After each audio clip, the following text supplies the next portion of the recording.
directamente por la página de ACOPOL, de la Asociación Colombiana de Consultores Políticos. Muy buenas tardes a todos los que en este momento nos están viendo. Senadora Paola Holguín, muy buenas tardes. Muy buenas tardes y muchas gracias, Viviana, por permitirme estar en este espacio. Bueno, pues felices nada más de poder tomarnos un buen café colombiano. Ay, en este momento, ¿usted tiene su cafecito listo? Delicioso. Perfecto. Entonces, senadora, dándole este espacio, este sabor colombiano, primero darle la bienvenida, muchísimas gracias por participar en estos momentos donde definitivamente la tecnología se está volviendo amiga y donde podemos tener un contacto directo con los ciudadanos bajo una situación, una primicia pues mundial de todo lo que nos afecta entre salud, economía y bueno, y el día a día de lo que está pasando. En este momento, Paola Holguín, ¿en dónde está? ¿Cómo ha estado su día a día y qué ha pasado desde que arrancó todo el proceso del COVID-19? Bueno, yo tengo una larga historia para contar de cuarentena porque yo estaba en Alemania.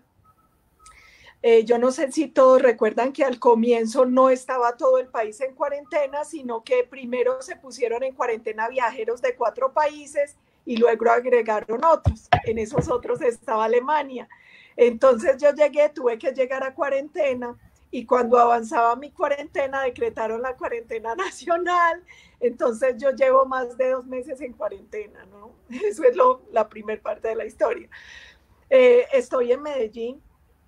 En mi apartamento, yo vivo sola y ha sido una experiencia difícil, bonita, retadora, como la que más, con días muy largos porque la cuarentena esta virtualidad tiene muchas ventajas, pero también muchos retos a los que no nos hemos acomodado. Yo creo que un reto grande es que tu hogar se vuelve tu sitio de esparcimiento, de trabajo y donde asumes tu rol personal. Eso te le cambia a uno ya todo.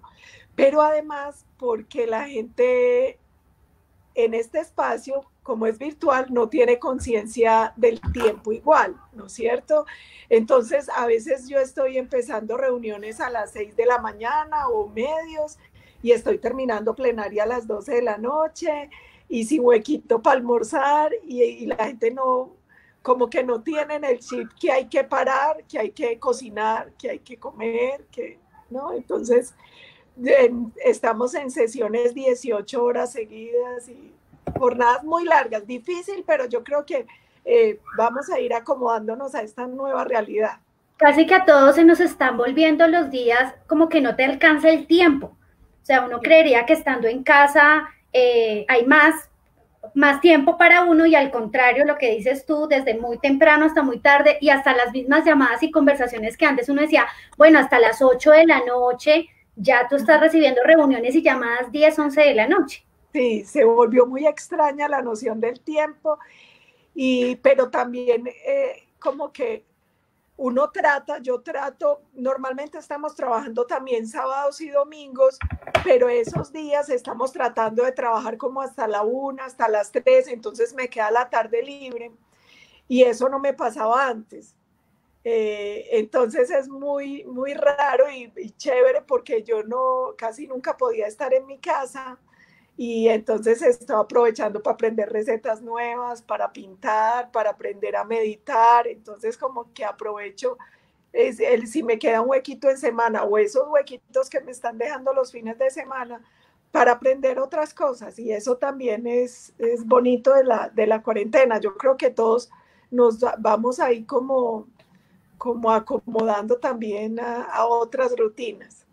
Eso es cierto. Y bueno, y la manera de ahora comunicarse, bueno, hablemos algo, ya como dicen, entrando en materia de lo político, que es a lo que nos apremia, y es que la imagen o las situaciones que se vivían antes del COVID nos entran a cambiar una dinámica frente a la comunicación con el mismo ciudadano, cómo nos ve el ciudadano y que es algo general que siempre ha pasado, la apatía frente al gobierno nacional, local, departamental, en fin, y cuando la tecnología de alguna manera nos manda a o información o a lo que yo llamo infoxicación, que es esa cantidad de información que sale por todos lados, a veces real, a veces falsa. ¿De qué manera se está generando esa comunicación con el ciudadano cuando lo digital te aleja de lo que el colombiano está acostumbrado, el abrazo, el beso, las reuniones, el cafecito pero directo, no el cafecito online? Entonces, ¿cómo se está manejando? ¿Cómo crees tú que a nivel de gobierno y desde Paola Holguín como senador está teniendo ese contacto directo con los ciudadanos? Sí, para mí el golpe más duro es ese, porque nosotros somos apapachadores y yo estaba enseñada a estar todo el fin de semana en las correrías por los municipios y a estar con la gente cara a cara. Eso es lo más duro de esto. Pero nosotros establecimos algo que el expresidente Uribe llama correo social. ¿Y qué es el correo social? Que nosotros diariamente tenemos reuniones con ciudadanos por sectores, por regiones. Entonces nos hemos reunido con los de fútbol, con los del sector cultura, con taxistas, con distintos sectores, con el sector salud. A veces tenemos sesiones virtuales de 3 horas, de 6 horas, dependiendo del tema, y van muchos y participan muchos. Y es hasta chévere porque obliga a la gente a ser más ejecutiva también. Entonces, nosotros nos conectamos, no sé, 100, 200 personas. Tenemos una reunión sectorial y todos saben que la intervención debe durar, por ejemplo, 3 minutos, 5 minutos, y se hace mucho más ágil. Es difícil porque es un poco impersonal, pero es más ejecutivo. La gente llega con las ideas más pensadas, y ha sido otra manera, nos toca, y yo creo que nos vamos acomodando porque esto nos cambió todo. Total. El Congreso, una sesión plenaria nuestra dura 18 horas virtuales y hemos tenido sesiones con 80 intervenciones, 80 senadores hablando. Entonces son largas, pero son ordenadas y tienen una ventaja aquí entre nos y que no me oigan los otros senadores. Allá faltaban mucho, aquí no. Buenísimo, porque ahora sí esas listas de asistencia sí se van a completar y se van a ligar a lo que se tiene que hacer, ¿no? No, y yo estoy loca porque empecemos a votar, porque antes uno hacía fuerza para un quórum, para que estuvieran. Ya no, normalmente estamos conectados 100 o más, que es un nivel de presencia, de permanencia muy alto, porque nosotros somos 108 senadores y normalmente estamos 100, o incluso hemos estado Congreso pleno en una sesión de, no sé, de 14 horas. Yo creo que eso también es chévere y que como sabemos que todos tienen derecho a hablar, pues también empezamos a ser más ejecutivos, a tener más ordenadas las intervenciones. Yo siento que es un reto, pero y se está ahorrando al mes casi como 2.000 millones de pesos solo en tiquetes el Congreso. Es que buenísimo. Llevarnos desde las regiones también cuesta, le cuesta al Estado. ¿Y les hacen tener la cámara prendida o no? Sí, nos hacen tener la cámara prendida cuando llaman a lista y uno todo el tiempo, uno se desconecta, como pues apaga un momentico, es como para ir por un café o eso, pero casi todo el tiempo están las cámaras prendidas. ¿Qué crees tú que va a pasar ante algo que a mí en lo personal me toca mucho, que tiene que ver con el tema de los niños? Ya va a entrar al tema del Senado lo de la cadena perpetua. ¿Cómo se está viendo el ambiente de eso en el Senado? Yo creo que va a pasar. Es difícil porque hay unos sectores que se han opuesto, porque como este es acto legislativo son 8 debates, ya llevamos como 6. O sea, ya lo tuvimos en algún momento en Senado. Hay unos sectores que se oponen, que dicen que es populismo punitivo, no sé qué. Mire, yo soy una defensora ultranza de la cadena perpetua para abusadores de niños. Primero, porque ese lamentablemente es un delito muy común en Colombia, más de lo que uno cree, y con un alto índice de reincidencia. Yo creo que nosotros tenemos una obligación constitucional y es proteger a nuestros pequeñitos. Y nosotros tenemos que buscar, además de la cadena perpetua, mecanismos y cosas para protegerlos. Porque lo primero que hay que hacer es evitar que suceda. Y ya si sucede, yo creo que la cadena perpetua es un buen elemento disuasivo. También he sido clara en una cosa: Colombia es un país con un nivel muy alto de impunidad. Entonces, si vamos a tener dureza en la pena, necesitamos también eficacia en el sistema. Captura, denuncia, captura, judicialización para poder llegar a ser efectiva esa cadena perpetua.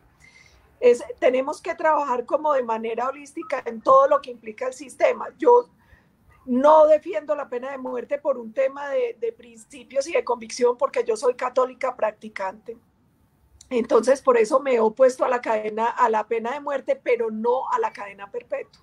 Yo soy defensora de la cadena perpetua y yo espero que la aprobemos. Yo creo que el país necesita menos impunidad, más rigidez y sobre todo más protección a los pequeñitos. Mire, uno encuentra temas tan graves como que casi siempre son familiares, amigos, vecinos quienes abusan de los chiquitos.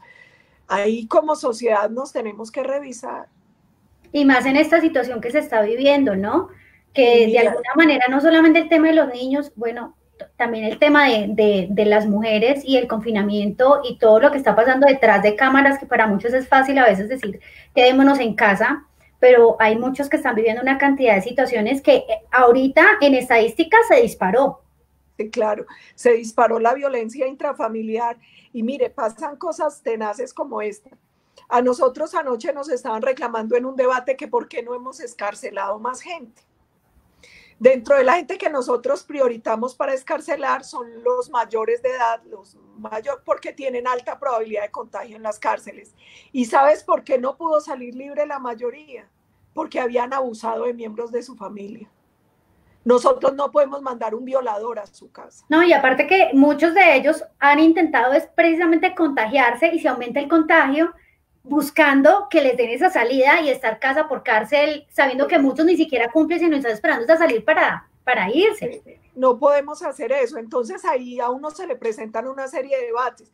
El tema de cómo crece la violencia intrafamiliar, porque a un tema de violencia que ya teníamos muy grave en Colombia se le suma pues la presión psicológica que genera el confinamiento. Y un agravante que es más difícil para la víctima denunciar porque permanentemente tiene al agresor ahí.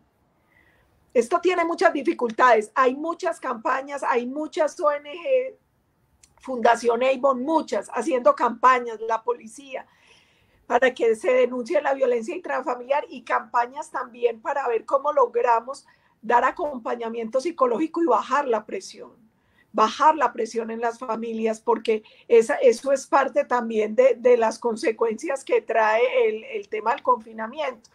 La gente a veces no entiende lo difícil que ha sido tomar decisiones en esta pandemia. Te voy a poner ejemplos para tratar como de hacerlo muy simple. Colombianos en el exterior, todas las familias presionando, tráiganlos, y los colombianos diciendo, no los traiga que pueden estar contagiados. Nosotros diciendo, tenemos que confinar la gente en sus hogares para bajar el índice de reproducción del virus, y la gente diciendo, tengo que salir a la calle a trabajar para comer. Tener que confinar, pero a la vez lo que genera psicológicamente eso en los niños, en los hogares y el crecimiento de la violencia intrafamiliar. Entonces, aquí las decisiones son muy difíciles. Nosotros y que la salud mental, cómo se va a comenzar a manejar desde ya, y cómo los entes gubernamentales van a apoyar para que ese trabajo de psicología y salud mental, no solamente para los niños, para los papás, para los mismos profesores, para absolutamente toda la comunidad, de qué manera vamos a poder orientar a algo que no va a cambiar ya, que no va a cambiar en un mes, que no va a ser 2 meses y que de alguna manera esto se sigue extendiendo. Sí, la Organización Mundial de la Salud nos ha advertido que casi que nos toca aprender a vivir con esto y que va a ser como un efecto acordeón. Y es que vamos a tener cuarentenas, flexibilizar, volver a cuarentenas, porque hoy tenemos muchas dificultades. No hay vacuna, el virus muta. Entonces, por ejemplo, inicialmente creíamos que la gran solución era tener respiradores. Ahora nos dicen en el Reino Unido no basta el respirador porque lo que se está presentando con la mutación del virus es que se hacen unos coágulos de sangre, por eso el cuadro termina llevando a que no solo son enfermedades respiratorias, sino que hay crisis renales, hay crisis coronarias, hay inflamación del cerebro. Es más complejo de lo que uno puede creer. ¿Qué nos está tocando? Nosotros ya hemos tratado de empezar a inventar mecanismos, hacer unos consultorios, generar líneas de apoyo psicológico, hablar con universidades, con expertos, con el sector salud, porque esto nos cambió la vida y vamos a tener que irnos acomodando a una nueva realidad que trae unas exigencias nuevas también. Eso es cierto, y senadora, hablábamos de algo que todo el mundo conoce cuando habla de mujeres, que es de la violencia intrafamiliar. Y hoy precisamente estaba en un tema de violencia política. Hoy teníamos una reunión con varias alcaldesas del país bajo una situación de la violencia política como un término que de alguna manera hay otros países que tienen gran avance, en este caso México. Colombia no lo veía así porque ser mujer y estar vinculada a este término de el mundo de hombres, ¿sí? Entra una violencia política a la cual ahorita ya hay un mayor respaldo entre nosotras mismas. Tú estuviste en el tema del poder de ellas, ya la conexión de sororidad, creo que nosotras dos ya lo tenemos súper claro, que mucha gente todavía no conoce qué es ese término y tiende a creer que todo lo que habla de sororidad genera un feminismo extremo cuando no es así. Un feminismo tiene hasta clasificación como la religión, el deporte y demás. El feminismo tiene feminismo extremo, tiene feminismo socialista y tiene feminismo cultural. Quienes estamos haciendo parte de que otras mujeres lleguen a posiciones políticas, a posiciones de decisión y poder, hablamos de un feminismo cultural en donde definitivamente entendemos que el hombre y la mujer entran a participar de tú a tú. Eso es lo que yo siempre manifiesto.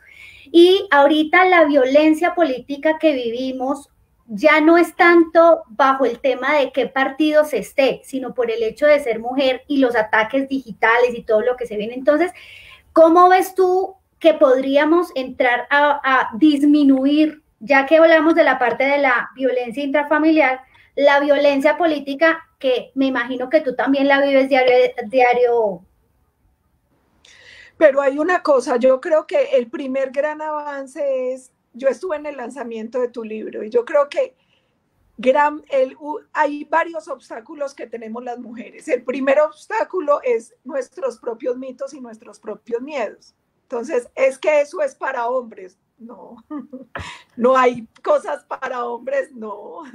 La mujer puede ser lo que quiera ser, puede ser presidente, astronauta, atleta, puede ser lo que quiera, puede ser ama de casa, puede ser maestra, lo que quiera. El otro tema que por eso a mí me gusta tanto el trabajo que tú haces es casi siempre la peor rival para la mujer es otra mujer. Sí, a las mujeres lo que más nos faltaba era solidaridad. Y además hay unos sectores feministas radicales que se han dedicado a decirle a la mujer, usted no puede, a usted la maltratan, el hombre es el coco, en los techos, el techo de cristal. Yo les decía un día, mire, ¿por qué no le contamos a la mujer más bien de las que sí pueden? Porque es evidente que muchas pudieron. ¿Por qué no les hablamos de las que lo hicieron? Porque si lo hicieron es porque se puede. Contagiémoslas de ese se puede, ayudémonos entre todas. Y eso es una fuerza imparable, incontrolable. Margaret Thatcher decía que bastaba que le dieran igualdad de condiciones al hombre y a la mujer para descubrir que la mujer es superior. Y aquí no somos rivales, somos complemento. El hombre tiene unas cualidades, unos atributos, unas cosas importantes para el planeta y las mujeres tenemos otras, complementarias, diferentes. Yo creo que lo primero que tenemos que hacer es ser solidarias entre las mujeres, contar más de cómo lo logramos, contar más y contagiar más del optimismo del sí se puede, porque si lo hemos hecho es porque se puede. Y yo creo que aprender a no tener miedo, es que a veces Mire, a mí me decían mis papás, tenga cuidado porque los humanos son como los perros. Cuando huelen miedo, muerden. Cuando no hay miedo, no te muerden. No hay que tener miedo. Lo importante es no tener miedo, es ser capaces de denunciar, de enfrentar, con toda la claridad, con toda la transparencia y ayudarnos nosotras más.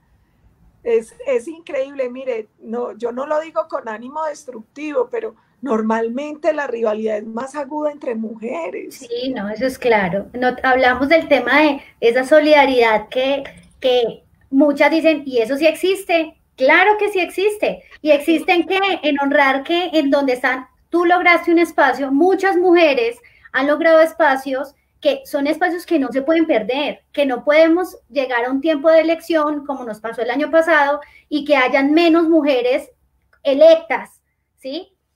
Están en competencia normal, hombres, mujeres, pero ¿cómo hacemos para que esa solidaridad llegue a las bases, llegue a esa información a muchas más mujeres, lo que estás diciendo tú, y que podamos, al contrario, qué puedo aprender de ti, qué puedes aprender de mí y cómo juntas podemos construir algo muy importante para que no nos tiremos tan duro? Sí, lo primero es, aquí nadie pide que le regalen nada. Exacto. Y nadie pide que voten porque es mujer. Yo no le digo a los ciudadanos, vota por mí porque soy mujer. No, vota por mí porque soy la mejor senadora. Porque te puedo representar bien, porque estas son mis posturas políticas, porque esto es lo que he defendido. Pero, por ejemplo, sabiendo que eso es importante, el mérito, la formación y la capacidad, yo formo parte de un equipo político. Íbamos a lanzar un candidato a la asamblea y un candidato al consejo. Lo primero que yo les dije es, ok, vamos con un hombre al consejo, pero vamos con una mujer a la asamblea. Porque mujeres capaces hay muchas, abramos espacios. Y efectivamente salió electa. Y hoy es, creo que, una revelación en la asamblea departamental. Verónica Arango se volvió una revelación porque es una mujer increíble, estudiosa, trabajadora. Entonces, se trata de, entre nosotros podemos ayudarnos, y ayudarnos no es regalarle nada a nadie, pero es, si tienes la oportunidad de permitir que otra mujer lo haga, ¿por qué no permites que lo haga? ¿Por qué no le enseñas cómo lo hiciste? Yo creo que de eso se trata, hay que ser generosos. Era muy chistoso porque a uno le decían, el que tiene la información tiene el poder. Hay gente que acapara toda la información y no le sirve para nada. No es el que tenga la información. Yo creo que hoy las cosas funcionan distinto. Es el que sea capaz de conectar cosas, de ser más proactivo. Al contrario, si tienes la información, entrégala. Claro, ¿sí? Porque puede ser la misma información que tú me puedes entregar a mí, yo la voy a entregar a otra persona, pero es que es tú, Paolo Holguín, yo soy Viviana Arias, así que cada quien tiene una manera muy diferente de conectar con el resto del mundo. Y decodifican distinto. De hecho, así sea lo mismo, mira, pasa cuando uno ve una película. Tú vas con una persona a ver una película. Se va a enfriar el cafecito, se va a enfriar el cafecito. Ay, sí, y normalmente no ven lo mismo. No, pues el observador es muy diferente. Entonces, mira que frente a lo que tú estás diciendo, y hablando de la participación de la mujer, porque todos los que me conocen saben que, y en el tema político, obviamente yo soy consultora y el 85% de la gente a la que yo asesoro son hombres, increíble, porque muchas mujeres dicen, no, es que yo prefiero tener un consultor hombre y no una consultora mujer. Pero bueno, seguimos abriendo esos espacios y rompiendo esos esquemas. El 30% que nosotros tenemos, ¿sí? Que sale precisamente bajo la ley 1475 en el 2011, si no estoy mal. Sí, la ley de cuota. Exacto. Esa ley de cuota, desde mi práctica, pero también quiero escuchar tu observador. Es un espacio que de alguna manera muchos partidos han tomado, es, venga, pasen cédulas, presten de su hermana, su prima, su lo que sea, porque necesitamos pasarlo. Pero adicional, ¿qué tanto los partidos le están diciendo a las mujeres, venga, vamos a prepararlas, venga, necesita usted enfrentarse, ¿a qué se va a enfrentar? ¿De qué manera, más allá de sus estudios, de su universidad, especialización y maestría, entrar en este mundo? Hay que también tener una preparación y sobre todo el poder encontrar ese apoyo ya en el momento de elección. Entonces, ¿tú crees que definitivamente ese 30% sí se está aprovechando bien, uno? Y segundo, si efectivamente los partidos están teniendo en cuenta a las mujeres como un factor importante. Varias cosas. La primera es, yo creo que sin duda el hecho de tener una ley de cuotas facilitó un poco, pero ese no es el elemento que cambia. Porque lo que decías es verdad. Finalmente, ¿qué hacen los partidos? Tengo que cumplir la legalidad del 30% y terminan montando la novia, la hermana, la prima, no para que llegue, sino para cumplir la cuota. Pero ahí uno encuentra varios problemas. Un primer problema es cuando tú has caminado muchos países y has caminado Colombia. Cuando uno camina Colombia, ve que las mujeres son de un liderazgo y una fuerza. Entonces usted se va para la Junta de Acción Comunal y la líder es una mujer, va para la ONG y la líder es una mujer, y usted les dice, vengan a hacer política y no quieren. No quieren. Entonces, a veces el partido tiene la dificultad de dónde me saco las mujeres. De hecho, cuando dijeron que iban a subir la cuota al 50, yo les dije, no, ¿de dónde las van a sacar? Es que lo primero que hay que hacer es empecemos a formar las mujeres para que les guste la política, para que hagan política y entren a correr por los cargos políticos. Cada partido tiene una dinámica diferente. Yo tengo un privilegio enorme, es que en mi partido las mujeres son muy importantes. Mi partido es el que somos 19 en la bancada y de los 19, 7, creo que 7 somos mujeres. Y somos las más mandonas, además. Las más intensas, las más bravas. Y allá, y en mi partido, por ejemplo, la directora del partido es mujer. Y es un partido donde te forman y no hay como discriminación, como no, las mujeres para nada. Y yo tuve una experiencia que para mí muestra el poder de la mujer. Cuando yo fui la primera vez senadora, la lista de mi partido fue una lista cerrada. Y a mí me tocó el puesto 18. Y era la primera elección a la que se sometía el partido. Entonces a mí todo el mundo me decía, no, ¿usted cuál senadora? Ustedes van a sacar 3. El más optimista decía 5. Y yo era dele y dele en campaña. Y la gente me decía, pues ¿usted por qué hace campaña tan duro? Y yo, porque tengo que meter 17 para poder entrar. Y logramos meter 20 senadores.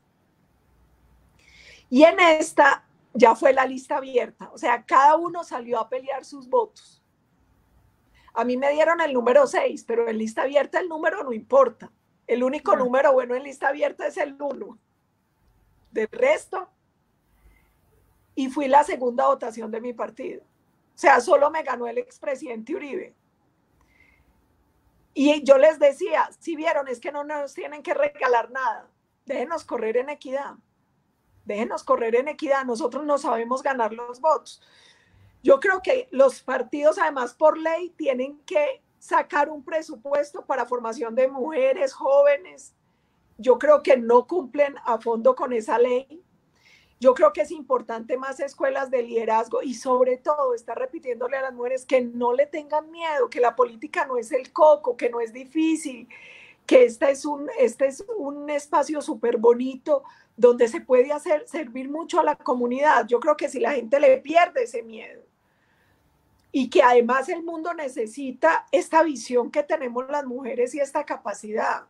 Mire, las mujeres, no es por discriminar, pero está comprobado, somos más honestas. Por eso en el sector financiero las mujeres juegan un rol tan importante. Por eso en Bogotá colocaron solamente mujeres de tránsito, para que se bajaran los índices de corrupción. Las mujeres...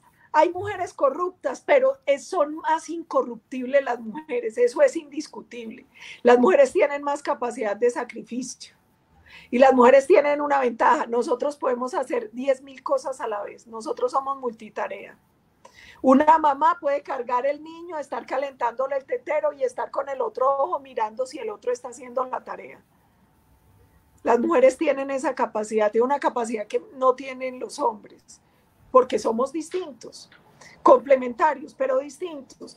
Yo creo que el mundo necesita esa visión de mujer y creo que varias responsabilidades. Uno, los partidos tienen que sacar los recursos que por ley tiene que sacar y formar más a las mujeres. Las mujeres tenemos que animarnos nosotras mismas a hacer escuelas de liderazgo, lo que tú haces, ir a formar a las candidatas, a las concejales, a todas, para que se animen, se metan, para que hagan política y que nos dejen competir en equidad. Y yo también te voy a decir una cosa, los tiempos cuentan y el feeling de lo que va sintiendo la ciudadanía. Y hoy hay una ciudadanía mucho más proclive a votar por mujeres que hace 10 o 20 años. Sí, sí, sí, eso es cierto. Eso es cierto. Es indudable. Y que hay que aprovechar eso que estás diciendo tú para poder generar los espacios, porque hoy en día a los que nos, como yo le digo, a la que nos pica el bichito de la política es muy difícil uno salirse de ahí, porque eso ya es una pasión a través de que la política es un vehículo de servicio a la comunidad, ¿sí? Yo lo tengo en mis redes y tú sabes que yo soy antipolitiqueros, a mí el tema que ya gire hacia el otro lado no va, porque definitivamente debemos construir basados en pensar en que esto se termina, nuestra vida se acaba en algún momento, pero las generaciones que vienen es por las que de alguna manera estamos trabajando y que la ciudadanía debe entender que es algo en lo que hemos estado trabajando. La política está en todo, que a muchos no nos gusta la política, se dice, pero no es que no te gusta la política, sino no te gusta el actuar de algunos que afecta a todos, importante. Y segundo a eso es que el ciudadano vea en la política una manera también de poder hacer alianzas, de poder de mejorar el desarrollo de cada una de las regiones, ¿cierto? Sí. Quiero saludar a todos los consultores políticos que se están uniendo y se han estado uniendo a este live, también a todas las personas que nos están escribiendo de los diferentes países, nos escriben desde, bueno, acá en el interno me hablan de Argentina, de Honduras, de Venezuela, gente de acá de Colombia. Entonces, bueno, tenemos gente conectados de todos lados, qué rico porque voy a prender un segundo la luz porque perfecto. No, dale, perfecto. Eso es lo chévere de este cafecito. Te voy a contar algo con lo que tú estabas diciendo. Señora. Y es, lo primero, alguna vez yo me fui a hablar con un nuncio que estaba acá en Colombia sobre el tema de la política. Y él me enseñó una cosa que para mí es súper bonita y es, algún papa dijo una vez que la política era una forma de santidad, porque la política es servicio. ¿Para qué se hace la política? O sea, la política persigue el poder. ¿Y para qué es el poder? Para servir. Entonces, y me decía que uno tiene que aprender cuando se mete a hacer política, a asumir la política como martirio. ¿Por qué? Por el nivel de sacrificio y compromiso que exige. Y me decía que es un camino a la santidad. De hecho, el patrono de los políticos es Santo Tomás Moro. Y yo le recomiendo mucho a la gente que lo estudie y lo lea porque es como un modelo de político a seguir, coherente, consecuente, comprometido con la comunidad. Y era lo que tú decías, la política es como un bicho con el que uno nace. O sea, esto no es gripa, uno no se toma un Doles y se le quitó la gana de hacer política. Uno, al que le gusta, uno se muere en esto, uno se muere haciendo esto. Pero yo creo que lo más importante es entender la política en su esencia, y su esencia es la búsqueda del poder para el servicio a los demás. Para eso se hace política. A mí me dicen, es que los políticos, política es robar. No, hay ladrones que se meten a hacer política y esos no son políticos, son ladrones. La política es servicio a la comunidad, es compromiso. Eso es una forma de santidad. Yo creo que así tiene que ser. Sí, es cierto. Yo ya te voy a llevar para otro lado. Eso es lo rico de este cafecito, porque es un momento de hablar no tan cuadriculado, sino de alguna manera para poder conectarnos a lo que somos. Mujeres reales que estamos llevando un rol en la política y que de alguna manera a través de lo que hacemos nosotras queremos entregar información, queremos abrir espacios y demás. Yo te estaba escuchando la vez pasada con un tema que fue polémica, algo que tiene que ver con lo que en este momento te voy a decir, que identifica a los antioqueños, pero que yo soy feliz cargando eso para llevármelo afuera del país, porque apenas te lo ven, aparte de un sombrero volteado, dicen colombiana. Y estoy hablando del carriel. Ay, sí.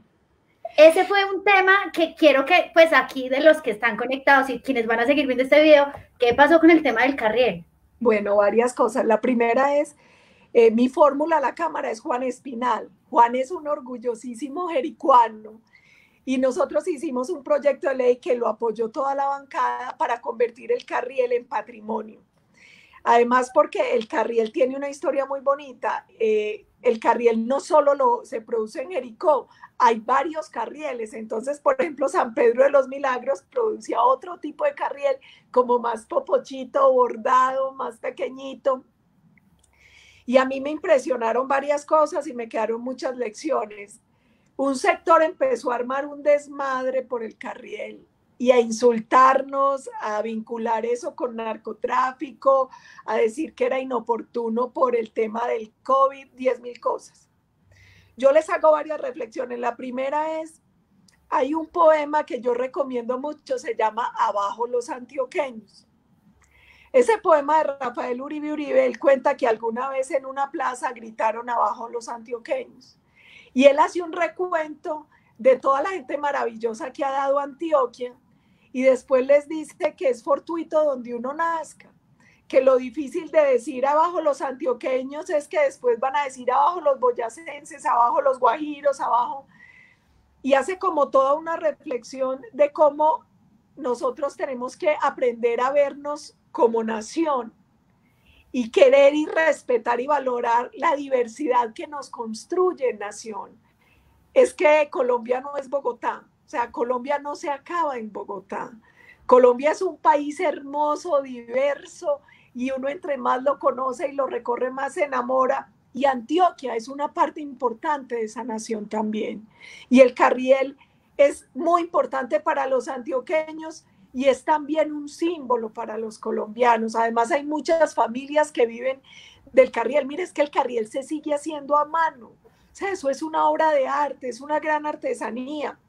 La otra excusa, que por el coronavirus, bueno, pero es que nosotros, los que hicimos la ley, no somos los que establecemos el orden del día. Eso lo hace la mesa directiva, que no es del partido. Y aunque haya COVID, el Congreso tiene que votar y tramitar todos los proyectos que hay en curso, así no sean del COVID.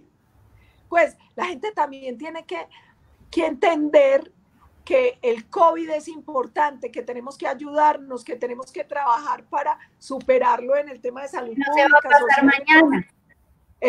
Pero la vida sigue y los proyectos siguen y el Congreso sigue. Y la otra cosa es que nos descalificaban. Entonces yo me acuerdo que uno me mandó la foto de Pablo Escobar con el Papa, entonces yo le mandé a Tom de Pablo Escobar con el carriel, entonces yo le mandé los dos papas con el carriel, Tom Cruise con el carriel, hasta la mujer de Santos con el carriel. Pues no se vale, no se vale.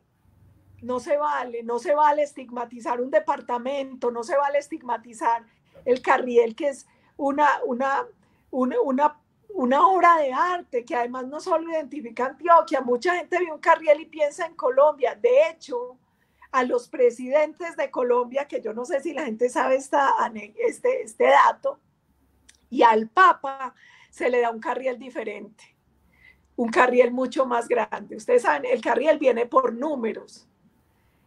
Hay un carriel especial que es más grande y ese solo se lo dan a los papas y a los presidentes de Colombia. Y los de los presidentes traen una bandera de Colombia. El de Iván Duque se lo regalamos Juan y yo. Es un carriel jericuano. Y por ejemplo, el presidente Uribe tiene una anécdota súper bonita porque él le dio a Juan Pablo II un carriel. Y alguna vez hablando con la gente cercana al Papa, nos contaban que cuando él estuvo muy enfermo, pedía que le llevaran el carriel porque para él era terapéutico tocarle la pelucita al carriel. hay mil historias hermosas del Carriel, hay poemas del Carriel. Aparte que tiene que ver mucho con el emprendimiento de nuestras familias y por eso te quise llevar al tema de lo del Carriel, porque hoy en día hablando de una situación frente a la salud y a la economía en donde tenemos que hacer una activación y la activación de la mayoría, el gran porcentaje de los colombianos está en el día a día, las manualidades, las artesanías, el comercio, es una de las maneras como nosotros activamos la economía y la vamos a activar. ¿Sí? Poco a poco, no es fácil, hay muchas situaciones que se van presentando día a día, pero por eso te quise llevar a este tema para luego llevarte a lo que tiene que ver con los emprendimientos nacionales y cómo a partir de ahora, teniendo en cuenta que uno, la posición del empresario, la posición del emprendedor, la posición del empleado, que en este caso, esta semana se dio el tema que la prima. Y muchos empresarios decían, venga, he sostenido a la gente que no ha venido acá a coser, a producirme, ¿sí? Con sueldos, ¿cómo, de dónde voy a sacar una prima? Tenemos la posición del empleado que dice, bueno, por ley tiene que hacerlo, da por hecho. Y comenzamos a escuchar también varias empresas que se están comenzando a declarar en bancarrota. Colombia es un país de emprendedores. Colombia, por algo esa palabra de somos berracos, es una palabra que en el mundo lo conocen porque el colombiano es así. El colombiano es supremamente resiliente. El colombiano pasó la crisis y de un momento tú ya comenzaste a ver a la gente reinventándose y generando otras maneras de poder pues generar economía, ¿sí? ¿Qué piensas tú de lo que va a pasar ahorita frente a obviamente una situación que el parar los aeropuertos, o sea, éramos el punto en donde el evento de ANATO, un evento tan importante turístico que no se da en ningún otro país, que se da acá, que todo estaba centralizado acá y que en este momento varias negociaciones que tenían otros países con Colombia están enfocándose con México o con Ecuador o esto porque ellos van a ser mucho más flexibles con el tema de los aeropuertos. Entonces, el turismo y el emprendimiento atado a las artesanías y a todo lo que hacen nuestros colombianos, de qué manera se van a ver afectados. Y tú, pues obviamente que tienes información de primera mano a todas las situaciones de lo que va a pasar día a día y lo que va a pasar en estos meses, tu punto de vista a lo que le podríamos decir hoy en día a esos emprendedores que dicen, bueno, pero es que no nos están dejando mover, a esos empresarios que dicen, ¿de dónde hago? Y a los que están diciendo, me estoy quedando sin un peso, me voy de bancarrota. Varias cosas. La primera, porque hay que hacer muchas reflexiones. La primera reflexión, Colombia necesita entre empleados y trabajadores una relación fraterna y no odio de clases. Aquí no pueden competir el empleador y el trabajador como si fuera un pulso de enemigos. Tiene que ser una relación cooperativa, solidaria, porque sin trabajadores no hay empresa y sin empresa no hay empleo. Así de simple. Colombia yo creo que viene avanzando, pero puede avanzar mucho más en la relación fraterna. Por ejemplo, tú pusiste el ejemplo de la prima. Nosotros que hemos dicho, es un derecho adquirido, no se lo podemos quitar al trabajador, pero podemos llamar a trabajador y empleador a que busquen acuerdos de pago, porque es que el empleador, ¿de dónde si él no ha vendido un peso? Él está cerrado. Entonces hagan un acuerdo. ¿Qué hizo el gobierno? Dijo, yo apoyo pagando el 50% de la prima de los trabajadores a los que ganan un salario mínimo. Nosotros hemos sacado muchos decretos para tratar de ir ayudando. Obviamente, esto tiene un límite porque es que la plata a los países no les cae del cielo. La plata de un gobierno son los impuestos que pagan los trabajadores y las empresas. Entonces uno tiene que entender que esto no es tan fácil, que uno no puede ayudar a todos y a todo como quisiera, pero hemos ido repartiendo y tratando de mitigar el impacto. Primer llamado, relaciones fraternas. No de odio de clases. Sin empresa no hay trabajador y sin trabajador no hay empresa. Segunda reflexión, cada sector es distinto. Usted no puede tratar igual el sector de bares, hoteles y restaurantes, que fueron los primeros que tuvieron que cerrar y probablemente sea de los últimos que pueden abrir, con sectores como el sector de alimentos que nunca paró.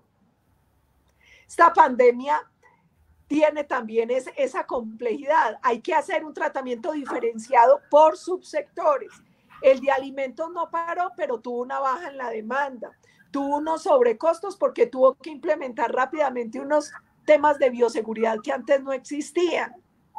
Se aumentó la cantidad de domicilios a nivel nacional. Sí, pero segunda reflexión, hay que pensar sector por subsector, cada subsector por separado, porque las condiciones son distintas.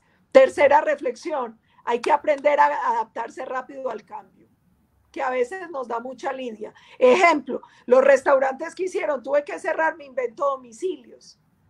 O pague, tome y lleve. Se reinventaron rápidamente.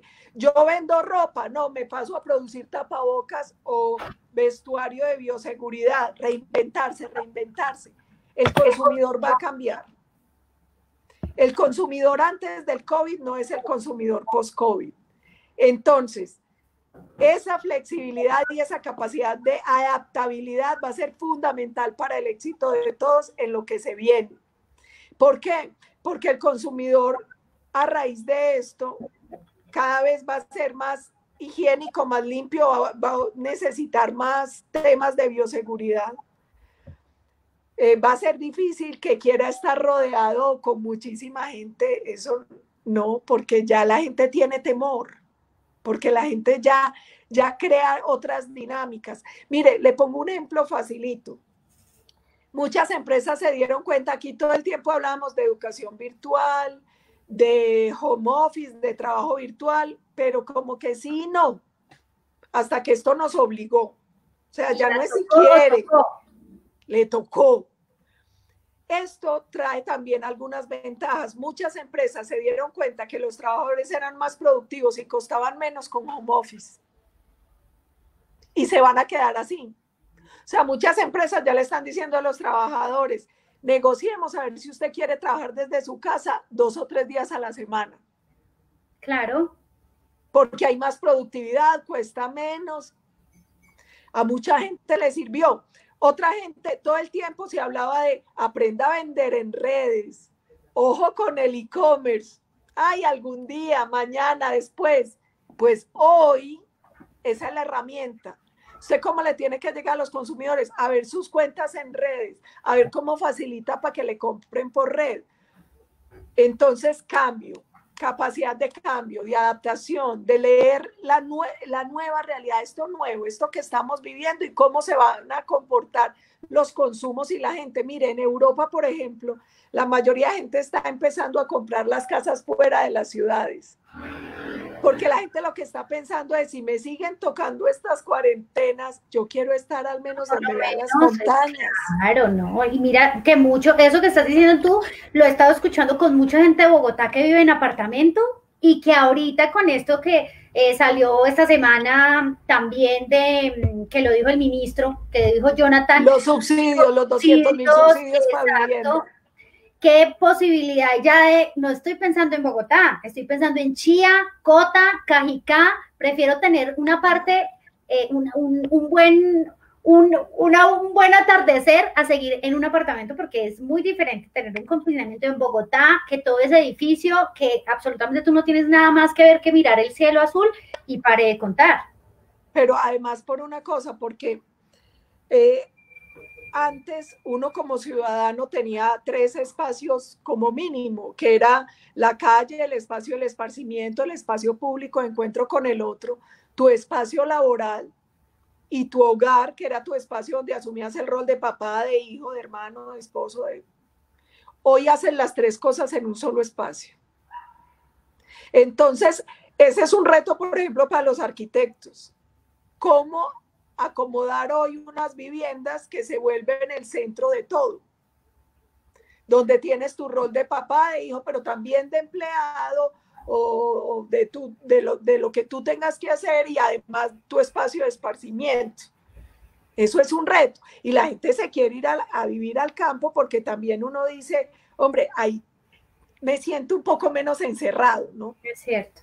Entonces, Ojo con el tema del cambio, de todo esto. Y hay muchos temas importantes que se tienen que considerar ahora. Por ejemplo, ¿qué está empezando a promover el gobierno? Consumamos colombiano.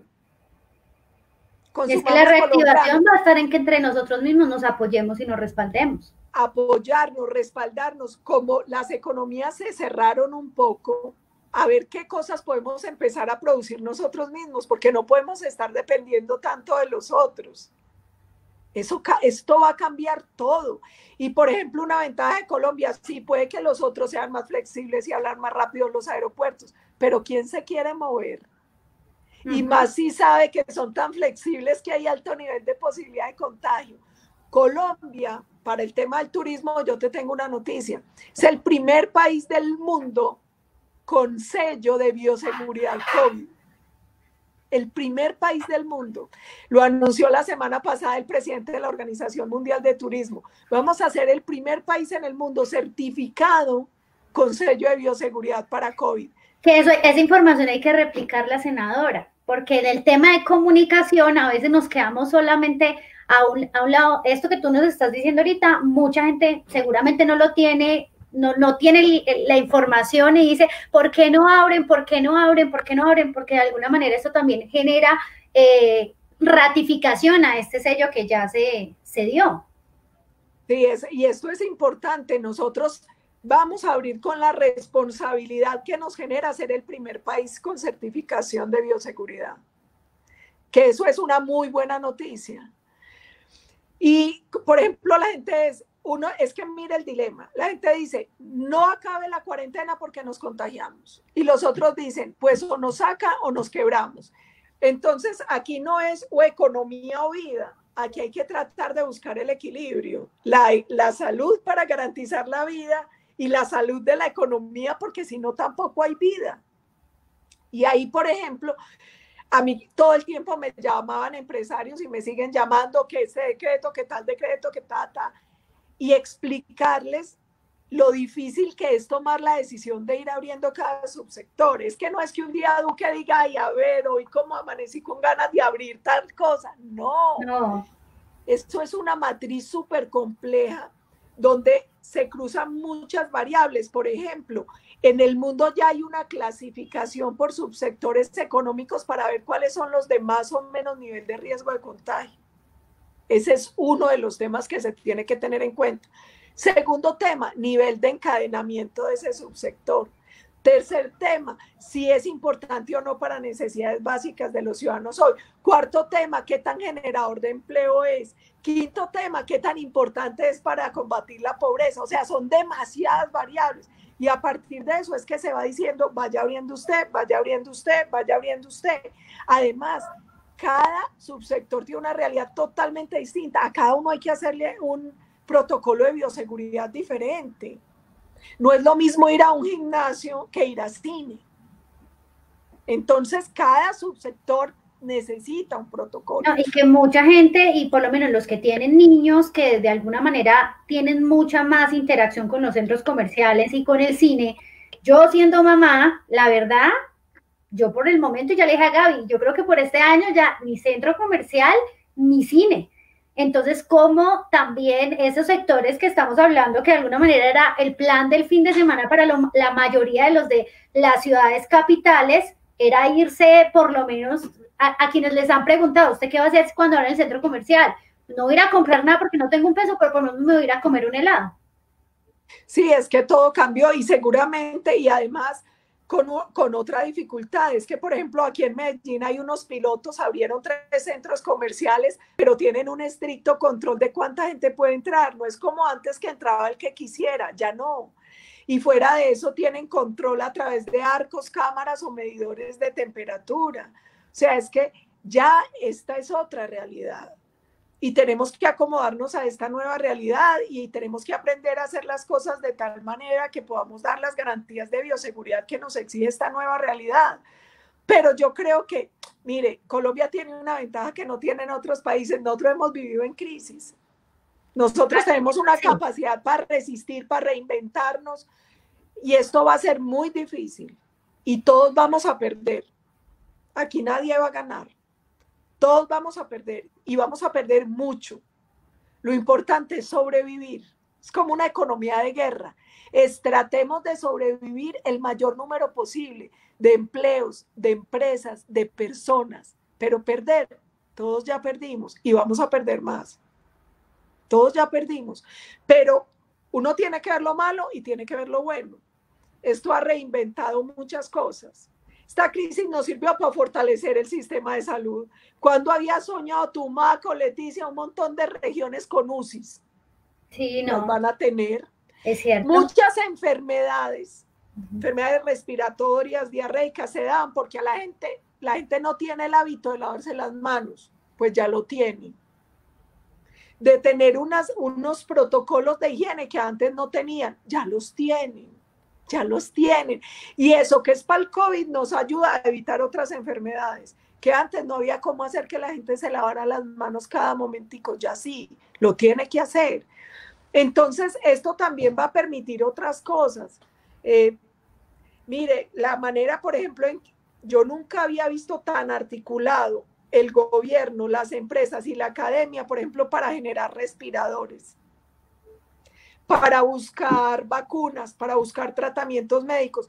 Usted ve los médicos de Valle de Lili hablando con los del Pablo Toboni, hablando con el hospital en Francia, con el hospital en Alemania, con el hospital en Inglaterra, todos compartiendo información, protocolos, vacunas, tratamientos, todos haciendo de manera simultánea pruebas para tener trazabilidad, que a ver si sirve la quinina, que a ver si sirve no sé qué, ¿sí me entiendes? Y fíjate que de alguna manera también el poder acercarnos mucho más, porque antes estabas a muchas personas para conocer y ahora a través de un clic, ¿sí? Pues hay unas relaciones que se están haciendo precisamente para lo que estás diciendo, y que ahí ya después de meterle toda la fuerza también al tema de salud, ¿cómo vamos a fortalecer ahora el tema de las TICs y el tema de la tecnología? Porque este año vamos a tener el primer ICFES virtual. Nuestros colegios y nuestras universidades aún todavía es posible, pero pues es que es el grupo que es más difícil poder decirles, no, niños, por favor, quédense en un cuadrito separados, o sea, eso es algo imposible, ¿sí? Entonces, frente a eso, ¿cómo ahora el gobierno también tiene que apuntarle a llegar a esas zonas en donde ahora se está solucionando el tema de salud, que me parece encantador? Yo estuve haciendo un tema en Cantagallo, Bolívar, con una situación de corrupción altísima. Ahí al lado, Yondó, ya en la puntica, ahí está Antioquia, está Santander y está Bolívar. Sí. Y que encontrarse uno con unos elefantes blancos que uno decía, por Dios, ¿cómo estas zonas están abandonadas? Bueno, ahorita rescatar eso y ahora la tecnología. Y me quiero ir a otro punto ya, porque imagínate, yo dije que este cafecito era así ameno, por eso ya llevamos el tiempo que llevamos, ya vamos a completar 1 hora exactamente. Y los proyectos que tiene senadora, la vamos a ver nuevamente como senadora, hay posibilidades, las noticias, como hablamos siempre, por ahí salió un artículo suyo de que posiblemente quería irse a un tema presidencial. De alguna manera vamos a tener elecciones 2021 de nuestros jóvenes, algo tan importante, porque los jóvenes se sienten utilizados en el medio político, porque hacen ruido, porque acompañan, porque están, pero cuando ya suben los gobernantes, a los últimos que tienen en cuenta es a los jóvenes.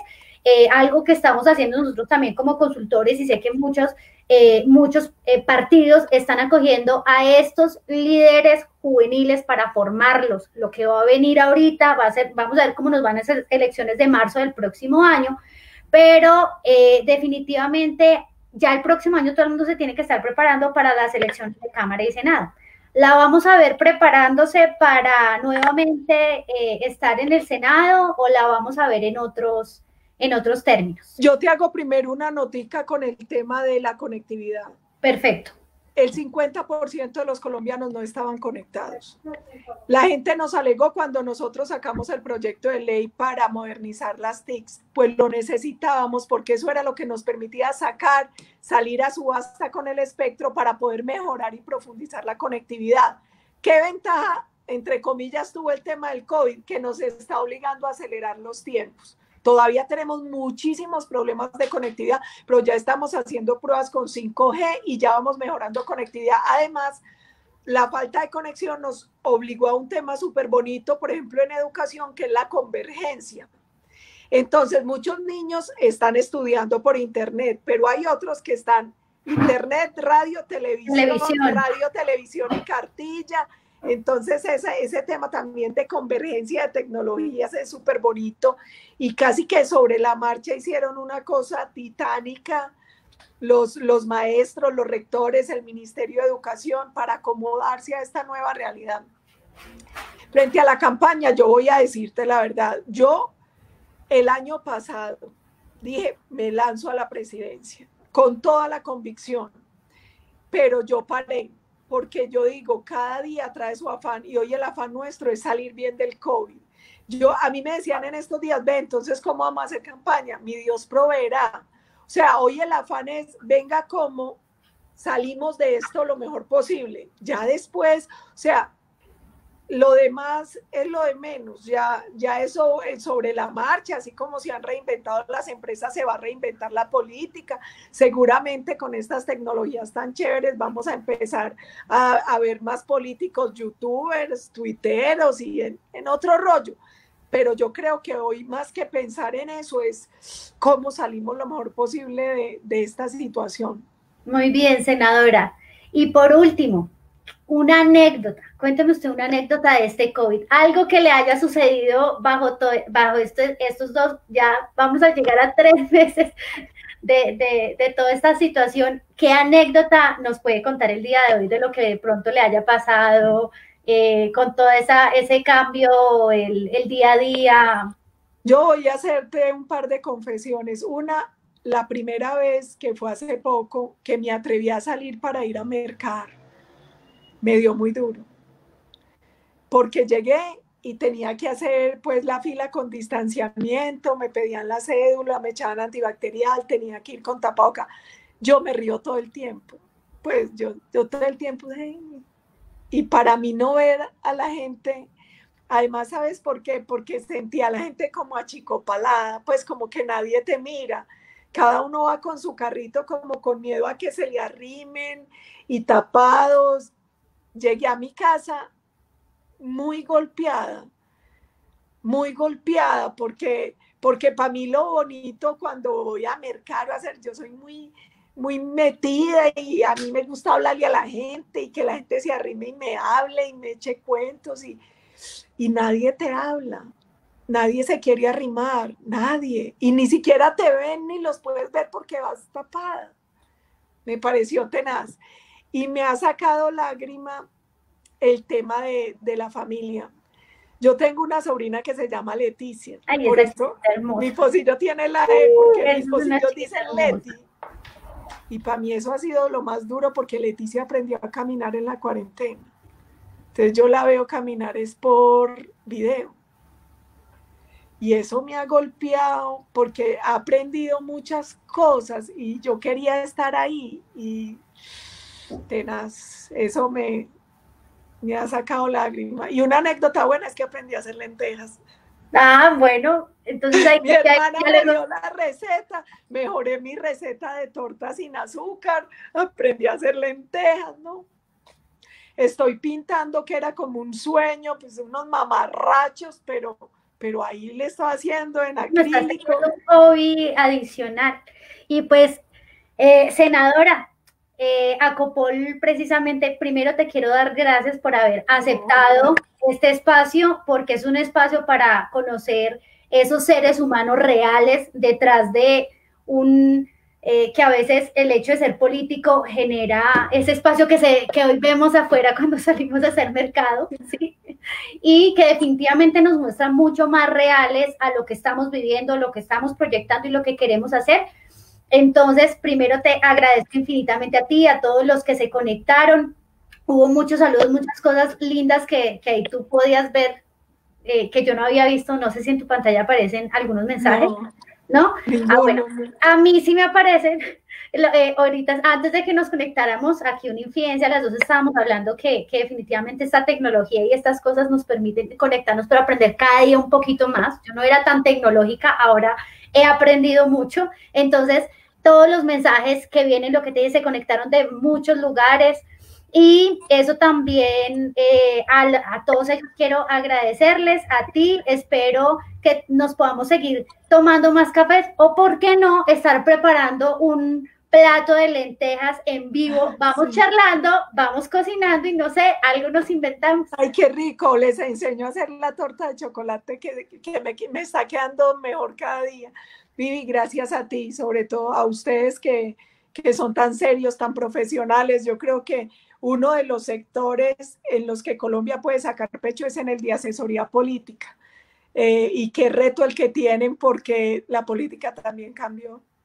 Invéntense algo, porque yo no sé qué vamos a hacer.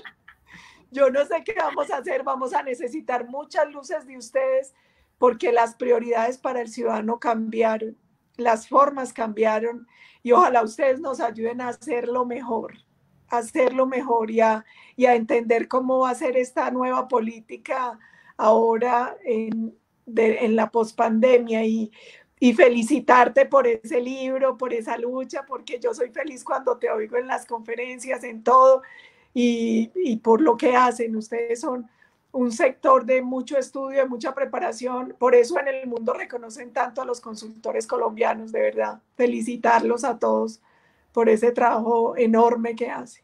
Bueno, pues muchísimas gracias, senadora, muchísimas gracias a todos los que se conectaron, y bueno, vamos a ver quién más se anima a tomarse un café con la Asociación Colombiana de Consultores Políticos. Muchísimas gracias a todos. Gracias a ti.